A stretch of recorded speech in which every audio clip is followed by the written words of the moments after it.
Welcome to T-Bone Speaks with Dr. Tarun Agarwal, where our goal is to change the way you practice dentistry by helping you achieve clinical, financial, and personal balance. Now, here's your host, T-Bone. All right, so today we are joined by Didi Meevasin. Am I saying that correct, Didi? Close. Meevasin. Meevasin. Oh my God! See, you just so before we start, okay? You are Thai, correct? Correct. Oh, and you took me to that. What was that place that you set me up to go into? Lotus of Siam. Lotus. That was fantastic. Oh, awesome. You know I'm in love with you now because I love Thai food, right? I know you love Thai food everywhere you go, right? Everywhere I go. In fact, I think we're going to go. We're at the beach here. There's literally one Thai restaurant in the city. I'll go try it. Let's see. Why not? And then we went to Thailand over Christmas last year. It was unbelievable. I want to go again. The best time ever. I have 2 weeks off in July. I'd like to go, but it was hot. Honestly, it was hot in December, so I can't imagine going in July. Yeah, you can't go during monsoon season. It's hot. Yeah. So I'll find something else to do. So Didi, you're in Las Vegas? I am. So technically, are you in Las Vegas or are you in Henderson? The office is in Las Vegas, but I live in Henderson. Okay. But I was born and raised here. In where? In Vegas?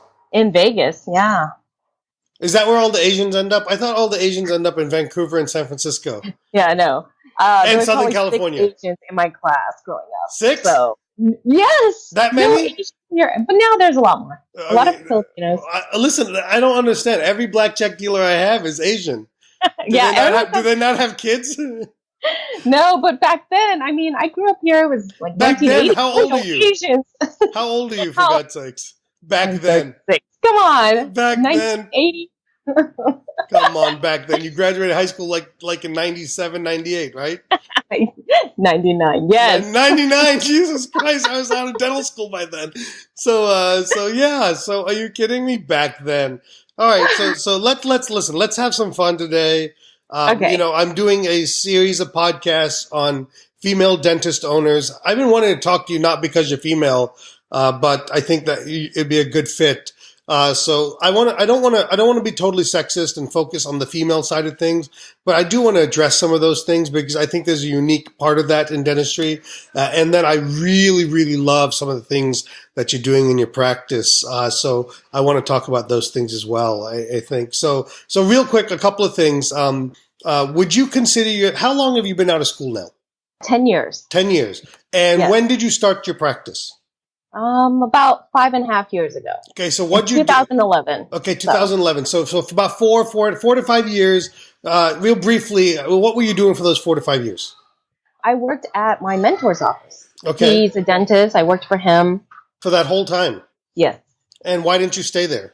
Well, there were talks about me staying there. However, it's always been in the back of my mind to do my own thing and incorporate technology into my practice. He's a very old school, awesome dentist, great clinical skills, but he was more old school, traditional film, paper charts, things like that. No technology. So on a side note, okay, so philosophically, okay, I think what you just said is so important on a couple of levels, okay? Number one, I think dentistry in the 1990s and the early 2000s was very clinically based. In other words, your success was very much dependent on your clinical skills. Correct. And I think today, 2017 and moving forward, I would probably say 2012 moving forward, okay, dentistry is not just about clinical skills, but more about the environment in which you practice, more so than ever in our lives. And I think what I would say to the 40-year-old plus dentist is that if you do not get up with modern times, you are going to suffer at some point in time, because I can't tell you how many younger people I've talked to that make me look sad. And I'm pretty progressive for my age. So, for your age, you're very progressive. I'm 41. So, but listen, I've been in practice 18 years now. So, I'm pretty progressive for my length of service in practice. So, all right. So you work for a mentor who was very good clinically, maybe, and probably had a good practice, but just didn't have the environment that you wanted. Correct. All right. And were you married? When did you get married? I got married in 2009, 2 years after dental school. So I was married when I worked with him for a bit. Okay. But, you know, I've always talked to my husband, hey, if I open my own office, you want to come and help? And he's actually helping me. Okay. He actually helps run the whole thing. Give me your family makeup real quick. There's you. It's Michael, correct? Yes, Michael is my husband. I've got two Is that girls. his real name? Yes, Michael Cruz. Okay. And is your real name Didi? It's Raywadi. It's Thai. No one can say it. So I can say Raywadi. I can say Raywadi easily. So listen, so it's like, I knew your name wasn't Didi, by the way, okay? Because that's like when you meet an Indian person whose name's Mike. It is not Mike, okay? And it's not Harry, okay? And very few people's Indian name is Paul, okay? So, absolutely. So, okay. We make our own American names. Exactly. You have to, right? Way back then. All right. So your family makeup is a husband, wife and husband, and kids? 2 kids, 6 and 2. 6 and 2. Okay. Yeah. So your practice has been open 5 years. So you even had a kid. Yes, I did. I had a 6-month-old when I opened the practice. Okay. All right. Yeah. So here are the facts, okay? The facts are 52% of graduates today are female. I heard. Okay. Talk to me about, I mean, listen, I mean, you're Asian, I'm Asian, we're from the better part of Asia, the subcontinent. It's traditionally, women haven't been the go-getters necessarily in family. And would you say culturally that's pretty consistent for you as well? You know what? It is culturally. However, my mom was a single mom. Okay. So she worked her whole life, and that's all I saw. But there's a difference. Did she own her own business? She did own her own business. Okay. Because there's a difference in working, and owning your own business. Because when you own your own business, you have 2 jobs. One is you're the worker, and then 2, you're the owner. Exactly. Okay, so what I've been led to believe, and listen, culturally, totally stereotypical here. Our parents, Asian parents especially, would say dentistry is a wonderful profession for women because you can work less and you can kind of not work full time. And still have a family, still have kids. Right. Yeah, and that's true, but we see that probably a lot more. There's a lot more male dentist owners than females. So talk to me about that with you. Talk to me about the mindset of, hey, I'm ready. I got a 6-month-old and I'm going to commit to opening a practice. It never really occurred to me that being a female and owning a practice was going to be a lot harder than a male, because that's all I've known all my life with my mom. She ran her business. I just knew you had to work hard to get what you wanted in life. And it didn't really occur to me, but you know, it is a reality that I do have to take time off from maternity. It's hard. You know, I had a nurse in the office. It's very hard.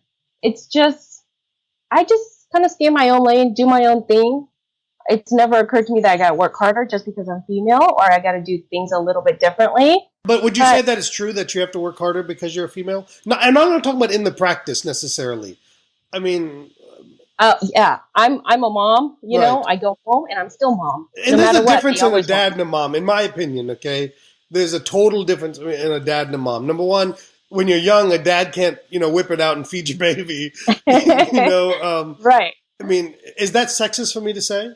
No, it's not. But you know what? It's the truth. It's reality, because I'm working in the office. I'm the dentist, the doctor, the boss here. And then when I get home, I'm still mom. I can't just turn everything off and not take care of my kids, feed them, bathe them, things like that. And they always want mom, especially the little one. Yeah, I'm glad they always want mom, to be quite honest with you.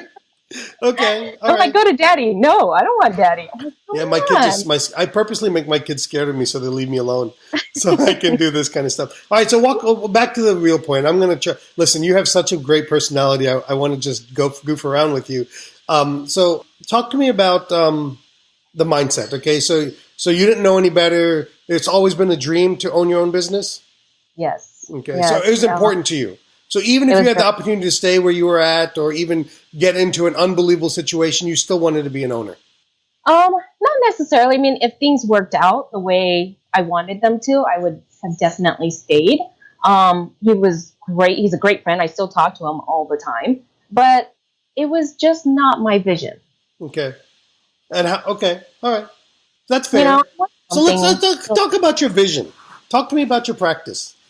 Did you start scratch? Did you buy a practice? I started from scratch. Luckily, it was 2011. Okay, the economy was terrible. Yeah. I kind of found something. Like I've been looking for years, and I found a dental practice that was abandoned, bank owned. So you found a space that was already built. Yep. And only half the building was built, actually. So I actually have the opportunity to pick up the whole building. So that was extremely attractive to me. You know, owning the real estate. That's what I wanted to do. So I started from scratch, basically. But my mentor, he was awesome. He let me have my own patients. So those 5 years working there, I brought some of those patients over. Oh, wow. It wasn't a whole bunch. How many? 10, 20, 30, 100? Maybe 150, 200. Okay, but not everybody came. Sure. I mean, so it's not like you came over with the practice. I mean, yeah, but I mean, those patients I built up from scratch too. Sure. Basically, I kind of used his space and advertised myself and, you know, things like that. So talk to me about that. What do you mean by that? You used a space. What do you mean? In your mind, what does advertise yourself mean? I went out there and talked to patients, talked to people, told friends that I was working here, you know, come and see me kind of thing. So you're a proactive associate. I was. I wasn't really an associate, though, because I basically I gave them a percentage of whatever I made, but it wasn't like I had to come on certain hours and do certain things. So you're a true independent contractor? Yes.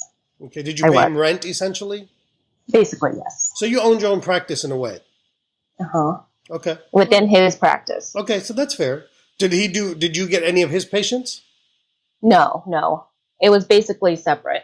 He was so established. Okay, I got you. So basically you used his space to develop your initial practice. Exactly. I got you. That's fair. But in the sense that it wasn't your real practice because not everybody came to you when you moved. Correct. Okay. So some stayed with him. Okay. But he made me do my own insurance billing. I called and confirmed all my own patients. I scheduled. I did everything. Oh, so you learned a lot there. So, I mean, you learned how to run a practice. Okay. I did. So, when I walked into your practice, how long ago was that? 3 years ago? Yeah, I think so. We did the live surgery. Okay. So, so that was August to September of 3 years back, I think it was. I walked into your practice, and it made me feel bad. I mean, I have a beautiful practice, but it made me there was a vibrancy about your place. And so talk to me about your vision. What's unique about how do I explain let you explain to people what makes your practice unique? It's not the dentistry. I mean, look, you're a wonderful clinician, but we're all wonderful clinicians. Okay? It's really not the dentistry. It's really the experience once you walk in, like you said, the vibe that goes on here.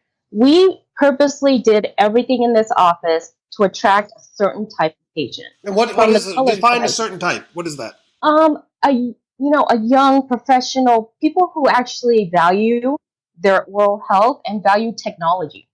So, you saw the colors. I mean, we wanted to attract, I don't know, I guess. I mean, I would have done orange personally, but that's just me. That's just you.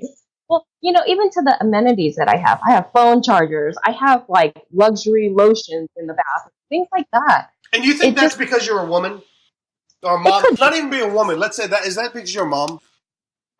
Possibly, yes. I want to accommodate to people. I'm always, looking to make them feel good and comfortable. Wait, Raywadi. Okay, let's be more specific. When you say you have phone chargers, what do you mean? Like charging stations. Like in every operatory? We have them in the operatories, but we also have them in the waiting room. And then you have, TVs, movies. I have coffee. I would love to have wine one day. Yeah, don't get into that, okay? It might be gone by the time the day's over. Exactly. Okay, so what else do you have that makes you unique? I remember seeing like a thing of blankets or a thing of headphones that people could pick from.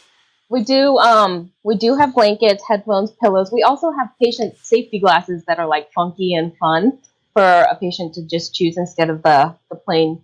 So you let them choose on the way back. Yes. Okay, so where do you get these things from?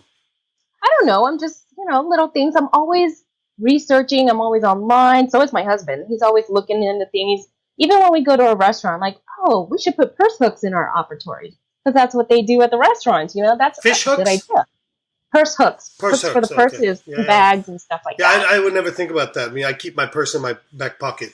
So, But, little things like that that make it a comfortable place so it doesn't feel like you're at the dental office. how many of your patients use your phone chargers? A lot. A lot. It's Yeah. interesting. And we have a computer outside for them to just play on, too. So it's like, we have iPads everywhere. They can use the iPad. What do you use the iPads in your office for? Well, a lot of it for consent forms, financing applications, but also for patients to play on. Okay. All right. I want to come back to the consent forms and stuff a little bit later. All right. The other thing that really impressed me, and I said to myself 3 years ago, I'm going to implement this, and 3 years later, I still have not, is you have the care package that you send your patients home with for certain procedures. Yes, and I customize them. So, I get to know my patients. So when I do like an implant or some big procedure on them, I always have a care package for them to go home. Like say they do an all-on-4. I would pack them soup, a bunch of water, ice packs, cozy, comfy socks, or whatever I know the patient likes. I put it in there just to kind of comfort them and make it easy for them to go home and not have to worry about what am I going to eat for dinner, Just have it all ready. I also put a bunch of explanations of, the procedure and what to expect after the procedure, things like that. Do you share these on your website, or can we share them with our listeners? Yeah. You sure? Yeah, I don't want to put you on the spot, but I did. No, that's absolutely fine. Yes, you can absolutely share. I am actually big on sharing. I feel like dentistry is a profession where not much of it, there's not a lot of camaraderie, not a lot of people sharing with each other. I feel like people are very competitive against each other. So I like to share. I really don't mind. All right, so make sure you send me some pictures of these things, okay? If you don't mind. So I can you put go them on my Facebook too. I put some up on there. So where's your Facebook at? So I know where it is, but let's let our listeners know. It's D for dentist, DEEFOR dentist. Okay. And that's your practice name, isn't it? It is. Very different. I know. People are like, what's D for dentist? And then they meet me and they're like, okay, so you're D. I'm like, yep. That's awesome. So, okay. All right. So talk to me about what do you do? If I'm a patient in your practice, what can I get done from you? What can I get done in your practice? Like procedure-wise? Yes, absolutely. Procedure-wise. Basically, I do it all. I do implants. So define it all for me, okay? Well, we have CEREC. We do cone beam. I plan all my implants guided if possible. If not, things happen, then I have to do it unguided. But I try to plan for it. It's a lot more predictable. I have Invisalign. I have the iTero. I do, Soft tissue grafting? I do some, not a lot. I really want to learn how to do the pinhole. Okay. I think that would be... Or let me suggest the gumdrop to you. The gumdrop? Delia Tuttle. Okay. Tuttle. She's doing a similar procedure called the Gumdrop Technique. It's the course is a little less expensive, and she's much. I got to be careful. I want you to take a look at it. Okay. I will look into it. Thank you. So gumdroptechnique.com, I think it is. Okay. And okay. What about orthodontics? Are you doing orthodontics? I do ortho. Yeah, I do a lot of Invisalign. But I don't do traditional brackets. I just don't like it. Okay. What about adolescents? I do some. Not a ton, but I do some. Yeah. Okay. All right. So, what can I not get done? What about third molars? I do third molars. I just don't do fully impacted third molars, and I don't do sedation. Those are the two things I don't. Not even oral sedation? I do oral sedation, just not... So, so why would you say I don't do sedation when you do oral sedation? I do oral sedation, but yeah, I'm thinking general anesthesia. I don't do any of that. No, but very few dentists do general anesthesia. Yeah, I don't like that. Too much for me. Okay, all right. So basically I can get a lot of procedures. And you know what's interesting is... It's very interesting. So as I interview everyday dentists, okay, when they're 45 plus, their scope of practice is significantly limited than my younger dentists. And it's interesting. I think there's a direct correlation between how well a practice does and also how happy a practice is based on the number of procedures they provide. I find that dentists who don't love dentistry essentially do restorative dentistry only. And I think the dentists that love dentistry or end up loving dentistry or really love what they do end up doing lots of different things. And, I'm always looking to grow. I'm always doing classes and flying all over the place. And, how do you balance all this? I don't know. And you know what? Honestly, I need to balance it better. I'm not very good at it. I barely see my kids. Luckily, I have grandparents, like my mom and his family here watching them. But so they live there in Las Vegas? They do. His parents live here and my mom lives here. So I need to balance it better. That's what I'm trying to work on. I need more time with the kids, more family time. It's hard. I work so much. It's hard. You know how it is. So talk to me about your CE that you've taken or taking. I mean, let me ask you this. What's been the most important CE that you've taken so far? I've got 2. Okay. Perfect. Sphere. Which one? I do a lot of facially generated treatment planning? Facially generate. I'm actually doing the workshop this coming weekend. Okay, the $5,000 workshop. Okay, great. Yes, that one. And Invisalign Re-Engage. What is that? It's taught by David Galler. He is one of Invisalign's top providers. And he has really put a spin on the way I look at Invisalign and how to treat the patient, how to convince the patient, and how to be confident in Is this a lecture workshop, a lecture program? There's lecture and hands-on. Okay. So it's I think a 2-day course.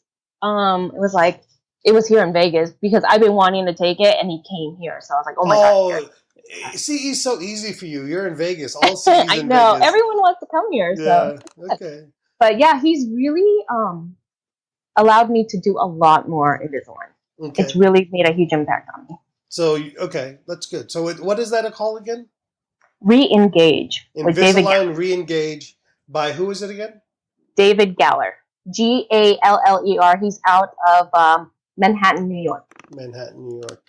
Yeah. That's where all the smart people are. In New York. I know. In New York City. All right. Okay. So that's awesome. All right. So talk to me some more. What else is going on in your practice? I mean, how are you growing? Talk to me about your marketing, for God's sakes.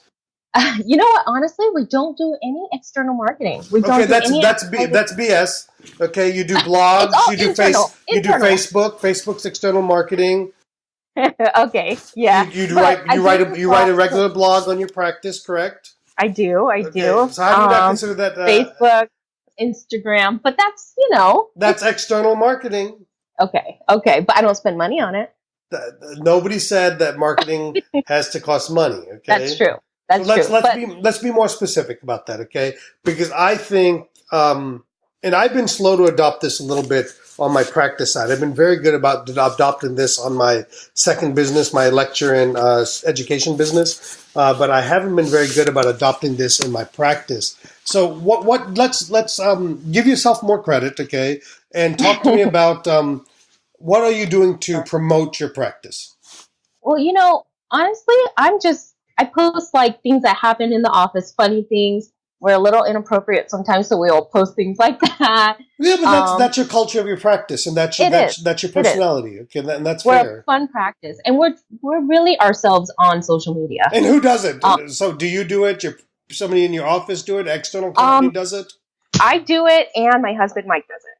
We both. And how often? He does most of it. Every day, multiple times a day.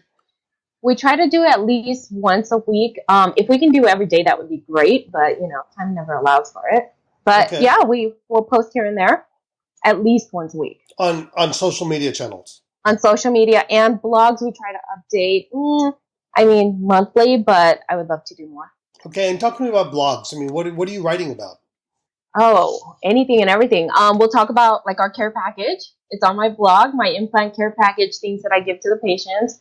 I also talk about trends in dentistry, new things that we do a little bit differently here than, what you can find coming into our office versus another place, or just fun stuff. Okay. A lot of fun stuff. All right. And what are your response from your patients on some of these things? They love it. They comment all the time. So you noticed the green in my office, right? And my logo's green and all that. So I saw a green Lamborghini driving down the street. I saw that the other day, yeah. And I said, posted if you see this green Lamborghini, it's officially the D for Dentist Mobile. Scream, I love the D at it. And I got a bunch of funny comments and people personally commented on it and stuff like that. It was great. It's just engaging the patients. Existing or new patients? Both. Yeah. Both. I mean, if they find our stuff funny, they might feel a little bit more relaxed. They're like, oh, look at these people. They're like real human beings. They're not like uptight dentists. It's interesting you say that. That I bet you that's probably the most common response you get from your new patients is that they chose you because you're open. I mean, you're it's fun, and yeah, and it's a fun vibe in here too, and it's comfortable. Like my team does an awesome job. They're always goofing around, but I'm like, hey, get back to work, But they know I'm just messing around with them, but I never really have to tell them to get back to work because they enjoy work. And let's talk about your team now. How many team members do you have? I have 7. Okay, including Michael? I think 8, including Michael. What about, is that including you? Hold on, let me see. So me, Mike, I've got 2 girls in the front, 2 hygienists, and then 2 assistants. So, yeah, 6. That's including all of us. Okay. Right? Yeah. That's 8. That's 8, including both of you. Okay. Yeah. And, okay, keep going. They're great. Actually, they get together real good. The vibe is awesome. And they're just a really good team. Like, they really adapted to the culture that I've, try to have here at this office. Okay. That's awesome. So that's good. And so talk to me about how many hours, what do you open, 3 days a week, 5 days a week? We're 4 right now, Monday through Thursday. I'd love to be open more if, I can. I'm looking for an associate right now. So if I can get somebody in here to help me. I'm not your best person on associate help, okay? I've struggled in that arena. But I'm sure everybody does. And, it's hard. I think you got to set the expectation. Part of me thinks you're going to struggle initially on it because you have a very specific vibe and personality. And that is not necessarily commonplace in dentistry. I think that'll be a biggest challenge, I should say, in that. And I think my advice to you, because our office has that I call it the unprofessional vibe, because we're not stuck up, right? We're very honest with people, right? And so I think my suggestion to you is do not let anybody come in that doesn't have some half of a personality. I think it'll bring everybody else down, or it'll create a rift that you just don't need or want. So don't. But it's hard. It's hard to find good help in dentistry. It's hard to find good help in anything. Okay. True. Listen. When you're passionate about what you do, when you love what you do, when you're so invested in your practice, and it's your baby, right? I mean, it's your third child. Okay. Yep. So you treat it as such. I mean, and you care so much. I don't want to, micromanage. I hate that. But you care so much that you feel like you need to look over their shoulders and kind of watch every move that they make. Oh, don't upset that patient. That's a good patient of mine. Things like that. It's really hard. Just kind of step back and let somebody else go into your space like that. And so everybody other than your husband is a female in your practice? Yes. What's that dynamic like? It's been okay. I think with him here, the drama is a little bit more, it's less, it's more calm. But, they respect him. He does awesome. He's always trying to develop, but I was more thinking like, what I've heard, again, I'm going to be absolutely stereotypical here. I'm going to say that every female I interview, I'm going to say this, okay? The stereotypical part. But what I've heard is that female dentists typically don't get along with team members. Like when we're looking for associates, the first thing I say with my team members, like, I'd like to bring a female dentist in. And they have this look to them, like, oh my God, maybe not, right? Like, is she going to be in one of those moods? Yeah. You know what? I'm not like that. So I don't expect any of that from my team members. If any of my team members are like that, we check each other. Hey, what's up with you today? Why are you so moody today? What's up with your attitude? And everybody has an off day. I understand that, but the dynamics is fun. It's like I hang out with my friends all day. That's really what it is. We just all have fun. And it's people I like. I won't hire you. I'll fire you. It's I think there's an important saying. your success is not about who you hire. It's honestly about who you fire. Because at the end of the day, you don't know what you're hiring to a certain degree. It's like when you go on your first couple of dates, the person can be a serial killer. You just don't know it. You find out the real person 2, 3, 4 months in dentistry. And I'm very guilty of this. I hold on to people about 6 to 9 months too long. And I think it's more about who you fire than anything else. That is true. But I am just blessed. Like, I empower them to do what they want to do. Let's talk about that in their career. How do you empower them? Okay. My front desk girl, she teaches medical billing for Patterson. Okay. I mean, I'm a CERG trainer, so my assistant has picked it up. She's loved it so much. She's gone with me to CERG doctors, but now she's the trainer for the assistants. In the Vegas area. Yeah, so when I go train a doctor, she trains their assistant. It's been amazing. They have really embraced the culture here because we're empowering them to go do these things. I take them with me to every CE I can. And then they come up to me, hey, there's a CE I heard about. Can I take this class? Sure, absolutely. I let them do whatever CE they want to do. But they take the initiative as well on wanting to Yeah, they do. So is there anything you've done, you think, to create a culture that does that? Because many dentists will tell you that they wish. I mean, I'm like you. I had people like that in my practice. Awesome. But I would like more of it. But has there anything you've done to create that culture? I think just maybe leading the way for them. Always wanting to learn and be better and never settling for just okay. I think they've kind of picked that up, and I appreciate them. I always show them appreciation. I do things for them all the time. Okay, let's be specific, okay? Because I would say, what do you mean by that? What do you mean by you show them appreciation? Give me some good examples. I always say thank you. Or I'll acknowledge if someone did a great job that day, he'll be like, hey, you did an amazing job today. Good job on that patient. I also bought them all Tiffany's necklaces last week because they did an amazing job. I set a goal for them. They all hit it. And they went above and beyond. So how much does a Tiffany's necklace cost? About $200 each. Okay. So things times like 6 people, essentially, right? Because yes. I'm assuming you didn't buy Michael one. No, but I bought one for myself. So. Well, that's a given. Okay, that's a given. Okay. All right. I know, poor Mike. And then we're taking them to California next week. We're closing the office down for a week, taking them to just go hang out at a beach house. Just relax. I got a private chef for the week. We're just going to chill. So what kind of money are you spending on something like that? About 10 G's. Okay. Well, don't be embarrassed by it. Be proud. Yeah. They deserve it. Why are you embarrassed by that? Why do you say that with trepidation? Well, because that's a lot of money, And being Asian, man, I worked hard for that money. Listen, it's hard. You'd never spend that on yourself. I know. I would never spend that on myself. You're right. And they deserve it, though. I appreciate them so much. They're so awesome. Now, you don't do this just because they're good people. It's a matter of your business has to be successful for this, correct? Exactly. And if I don't have them, how am I going to run this business? No, but what I mean more by that is in other words, okay, let's say they're great, they work hard, but you don't hit your numbers. You can't do these kind of things, correct? Correct. So how far in advance do you set these types of targets for them? For this California vacation.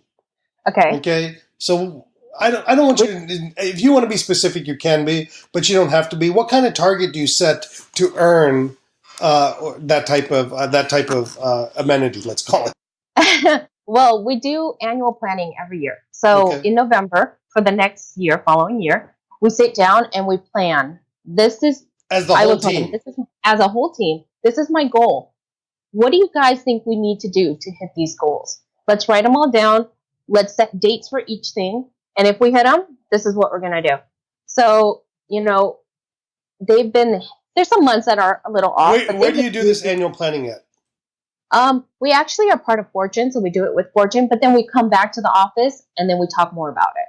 We have a team meeting every week. Are you going to the Platinum meeting this year?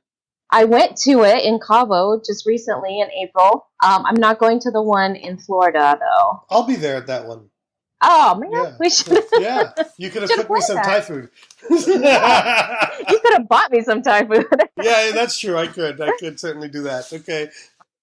Without going into great detail, but let's be somewhat specific on your annual meeting. Where did you start this from? How did you learn about it? And what kind of who leads it and what's the structure of that? Okay. We go through fortune management for that. So in November, we plan for the next year. We set a goal.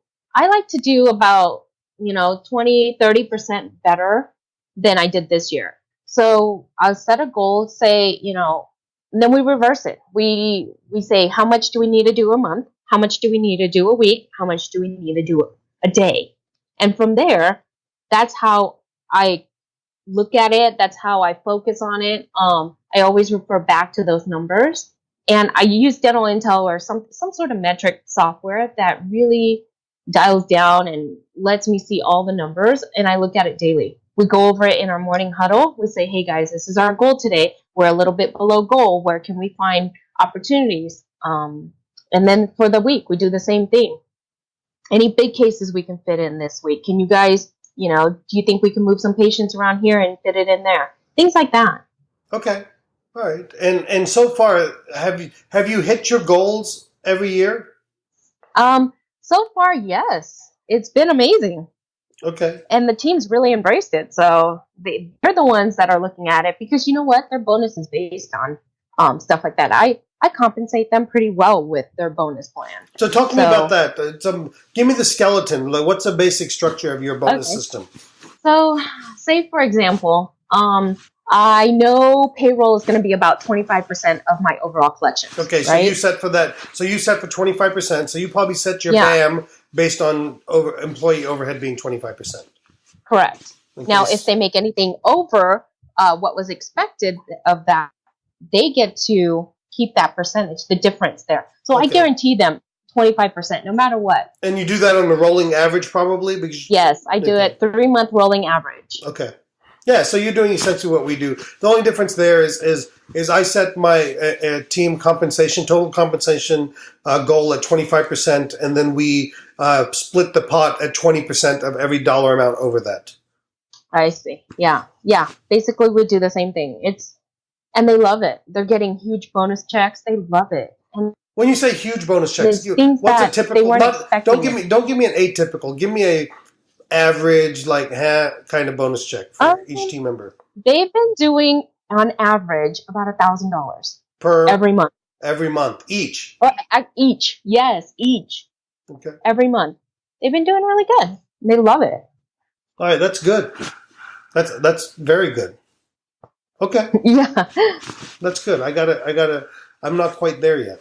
So yes, you are. I bet you. Our team's averaging about this year about $300 to $400 per month. So maybe you need to look at some numbers and get them. No, I want it to be unlimited amount for them. I just got to figure out what I got to do. Well, I don't want to work that much more, so that's part of the problem. Right. But you know what? What the awesome thing is, it's unlimited for them, like you said. Yeah. Their earning potential is anything they want it to be, as long as they know they're going to put in the work. So we've hit our number every day, every month this year so far. The key will be June and July because I'm working 5 days in June.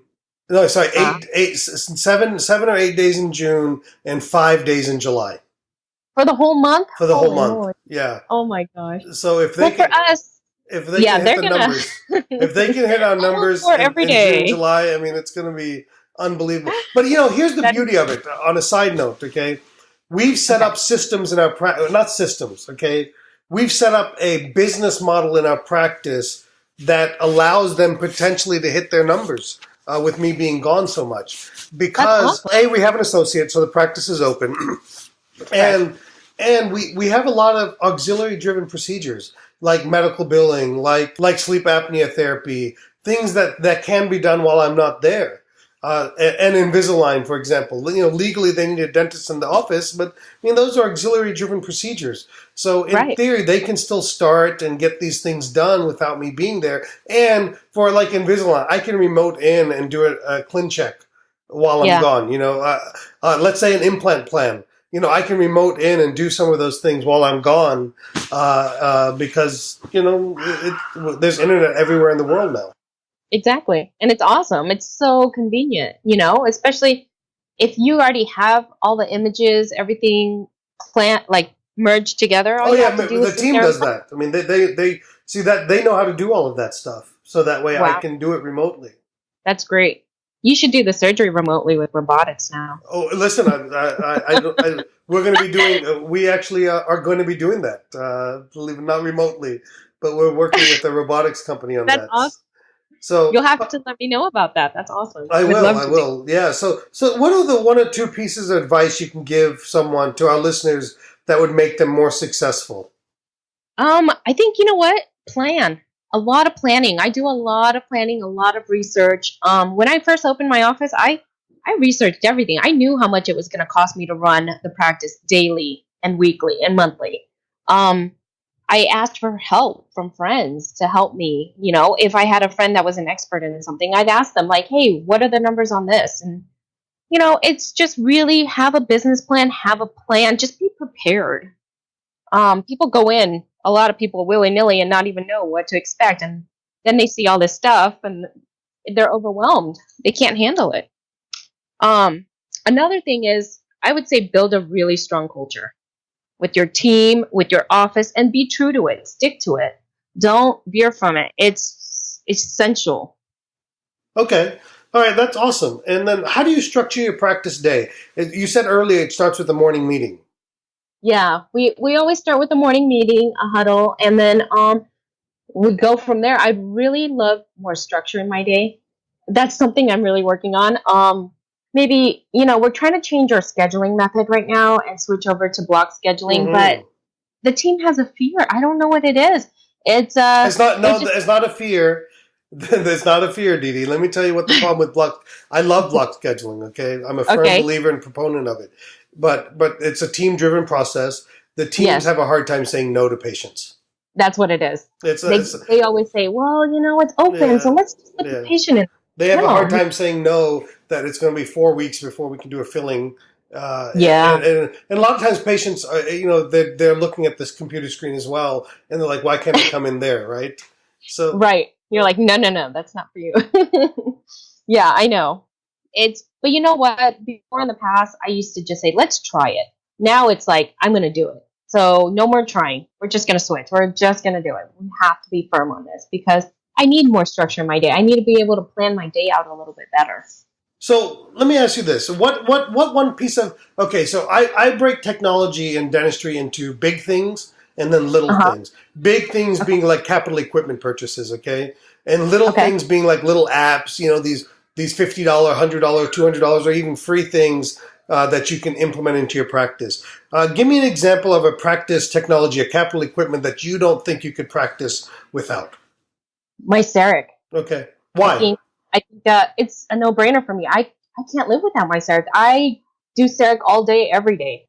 It's just I love it. I love how fast. I love how efficient and fun And it it's really is. Like well, a I would video. say that it fits the demographic that you're bringing in. You're after Yes, professionals. They don't want to come back a second time.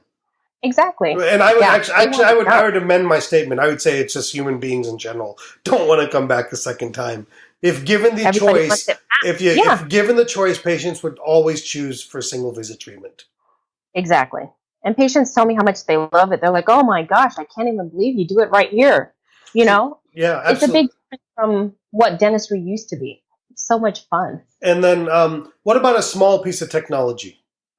Small piece of Like that would be technology. something like Dental Intel, or Yeah. something like app, the consent app, or something like that. Revenue Um, Well, or something along those lines that you're using that you would love to share with people. well, yeah, my iPads are full of consent forms. Every single consent forms, visual aids. I use that for everything. And my it's I just use it like Dropbox. It just drops into the box and we put it straight into the patient's folder, like Okay, file. so it's not necessarily an integrated process. Right. It's not. I just kind of did it myself. Okay, Well, actually, my husband did. yeah. Yeah. So you should look at a program called NLive, ENLIVE. Okay. It integrates with Thank most you. And that's practice. for consent forms. Yeah, it integrates with most practice management Okay. systems, and Okay. so I believe we're using it, but I don't use it personally, right? The team does, Yeah. and Yeah. so my understanding is patients can fill out their paperwork, and do consents, and it automatically shows up in your practice management system. Great. I would love that. Yeah. I mean, it costs like $80 a month or whatever, but something like that. So, but all these little things, man, if it makes sense, it's great. But you just don't want to have a scanning. You don't want to have a scanning pile, I know.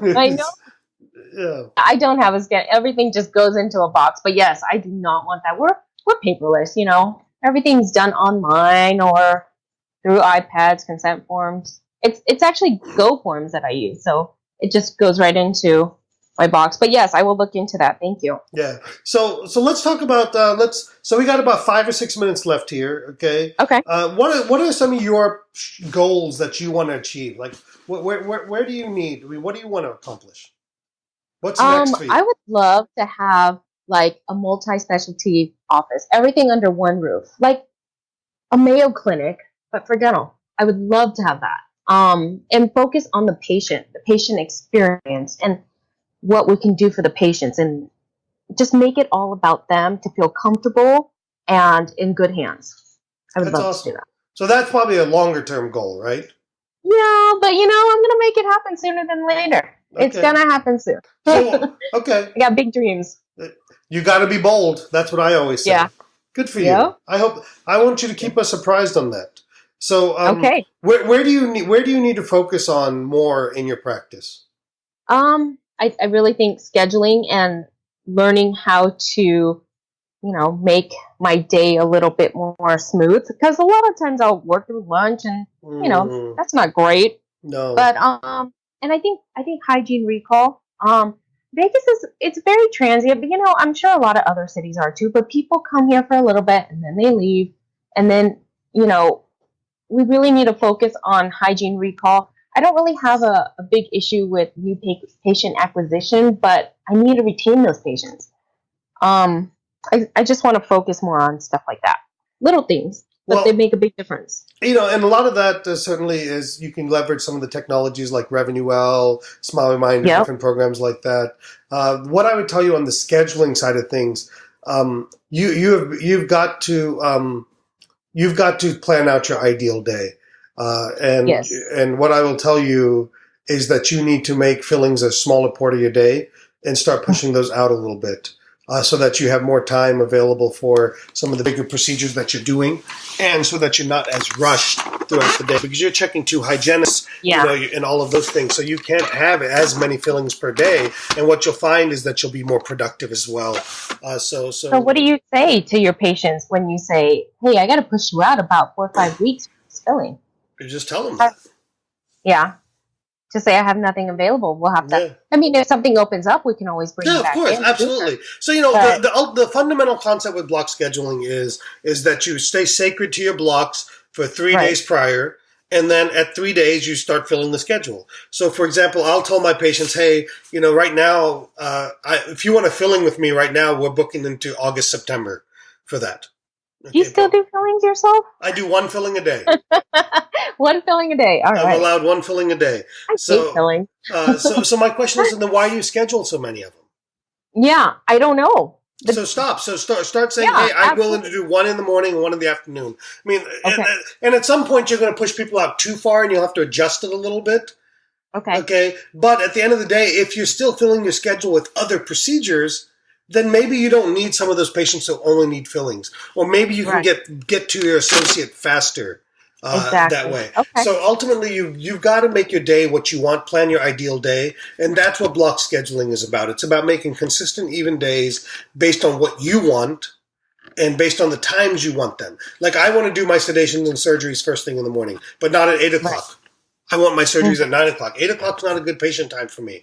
I'm still kind of getting into my day. 9 o'clock's my good time. So we schedule, my more complicated or things that I need more my mentally sharpness for 9 o'clock.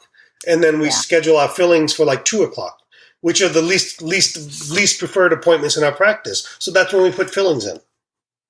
So things like that. That's what block scheduling is about. Okay, you got to design your ideal day and go from there. So So you have any questions for me? Well, When are we going to Thailand? Listen, I just went back. I went in December, and I'm ready to go again. I'll go anytime. It was just surprisingly a little hot for me in December. Yeah. It was like 95 degrees in Bangkok. Have you tried Chiang Mai? Yeah, I loved it. If I go back, I want to go back to Chiang Mai. That's right. I saw the elephant video. Yeah, Chiang Mai and Chiang Rai only. That's where I want to go. Yep. I don't care for the beaches and all of that stuff anyway. And Bangkok in and out. I could do Bangkok for a couple of days basically to get my clothes essentially. So it's too hectic.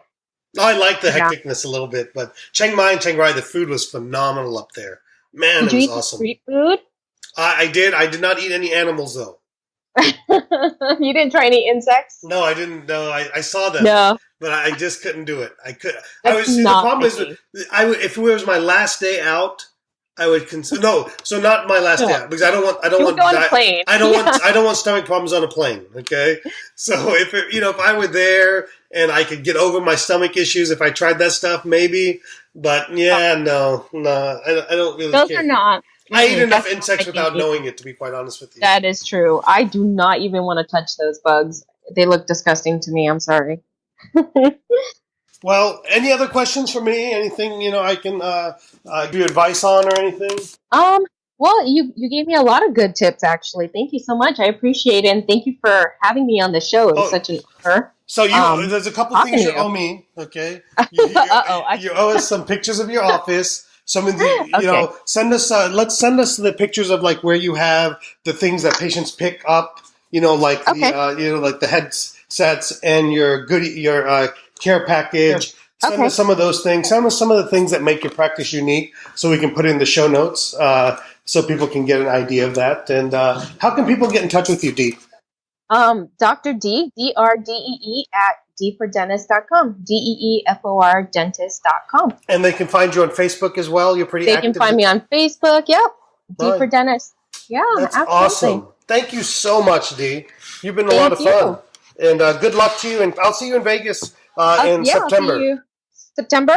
Yeah, and for Dent Splice around the world. So I look forward to it. You're going to be on stage, so, We'll figure it out, I'm sure.